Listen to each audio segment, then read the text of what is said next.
So can you introduce yourself for me? Excellent. Yes, my name is Jim Knapp, and I live here in Palermo. And behind me we have 40 acres of olives that will be used for olive oil.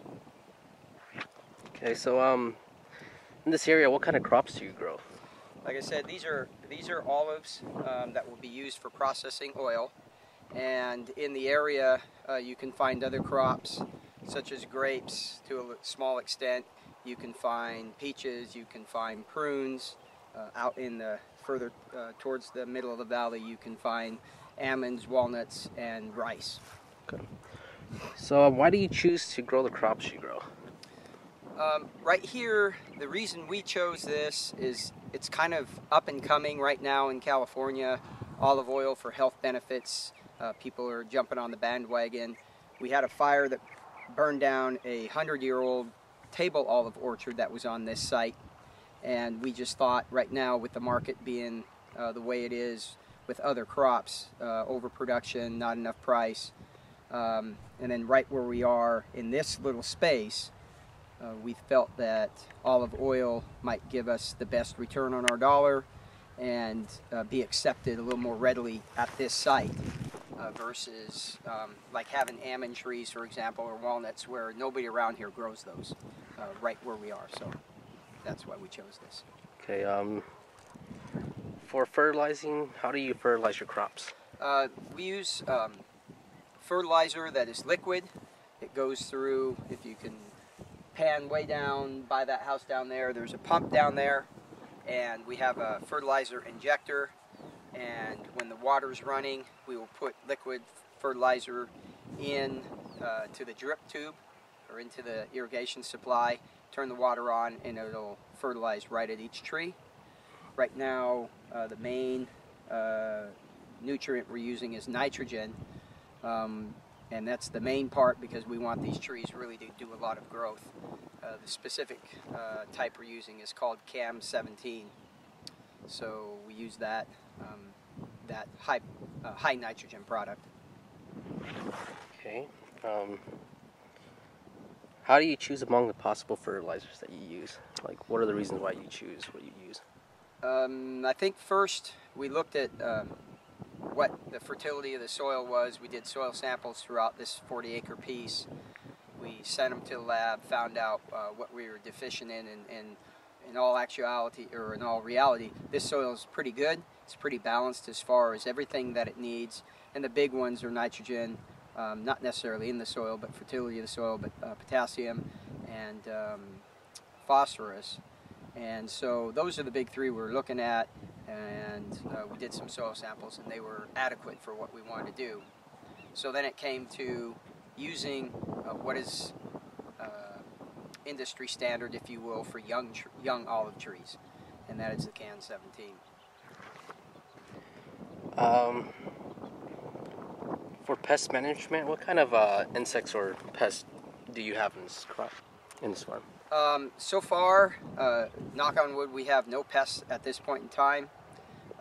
The big things that I guess I would have to worry about down the road is a fungus called olive knot, and it gets into a wound created when you harvest these trees. You shake them with a machine, and it would open up, break branches, it would open up wounds, and then the fungus would get in there and cause the plant knots that cut off the circulation of the plant on that branch. And so you'd have to spray for copper. You'd spray copper on that to prevent or to kill off any fungus that's there. And that's the biggest one. I guess there are other insect pests that could eat the plant. My biggest pest is voles right now. They're little, they look like little mice on steroids.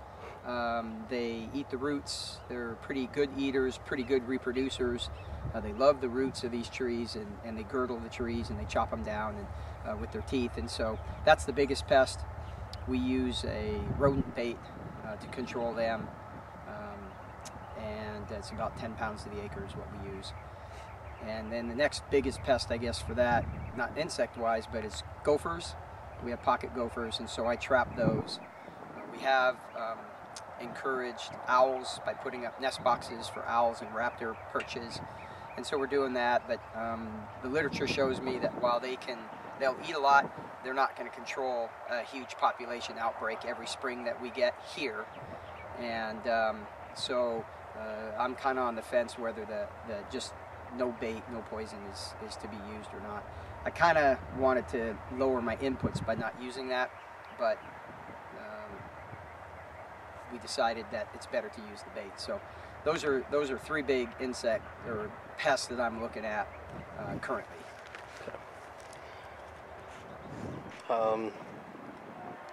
For labor management, do you have serious labor management constraints on production during the year? Well, these trees aren't in production right now. If you look at them, they're very small right now. They're still, we just planted, and so they're really small. My big labor costs are the hand labor to plant them. If you look, each one has a stake, and at each stake you have to tie it to the wire. So those are my big inputs right off the bat. And so that was, I paid people by the hour, and have a manager that manages them. So for me, that's a crew that I don't employ full time, but they will come back when I need them. And since I'm not, I do this part time, I have no employees other than my wife, myself, and my 8-year-old daughter. So they're not really employees. I ask them to help me. But I use a labor contractor, and the labor contractor will talk about the jobs that need to be done, whether it's planting or tying or putting stakes out, weeding, whatever needs to be done. He will bring a crew out. The next operation we're looking at is tying in the spring when these start taking off, and so we'll tie the trees up to the stake to help them grow straight. So that'll be my next big labor adventure. Okay. So what time of the year is labor requirement most critical?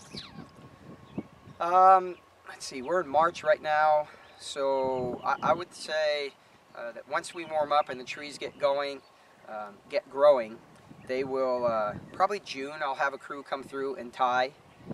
That'll be the first need. And then if I do it right, and I'm fertilized right and I irrigate appropriately, the trees will grow again or continue to grow, and probably about August I'll have them come back and tie again. So I think I'll use them twice.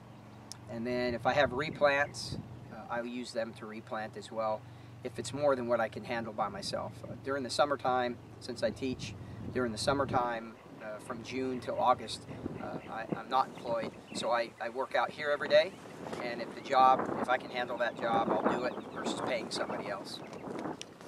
Okay. As you mentioned, you teach, so you do work other than just here in the farm, like outside? Yes, right now, since the trees are not producing, there is no income, it's 100% outgo, and so I have to work another job in order to pay the bills of this property, whether it's paying off the trees, the stakes, and the plants. We also have water that we use, and so we pay an electric pump price every month to PG&E. And so in order to make those bills, and plus labor, whatever I use, that comes out of the bank account. And so we're hoping in 2014 this will get production, and we'll at least be able to break even for the first couple of years, and then we will stop taking out of the bank account. And then hopefully after that, the production per acre will increase. Okay. For farm waste, what waste are generated on this one? Currently, I would say there is no waste. I don't have anything that is coming off of the farm. The foreseeable future, if you look down the rows, you'll see grass that's growing in the middle. It provides, as I had said before, it provides a habitat for those little critters called voles.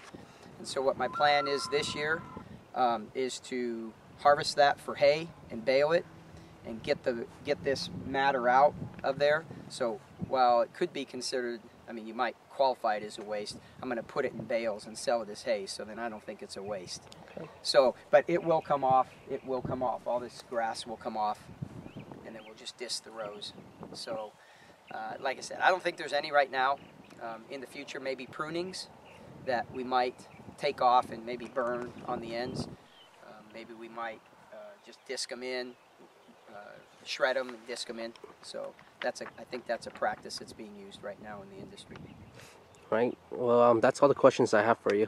Thank you Awesome. for your time. Excellent. Thank you.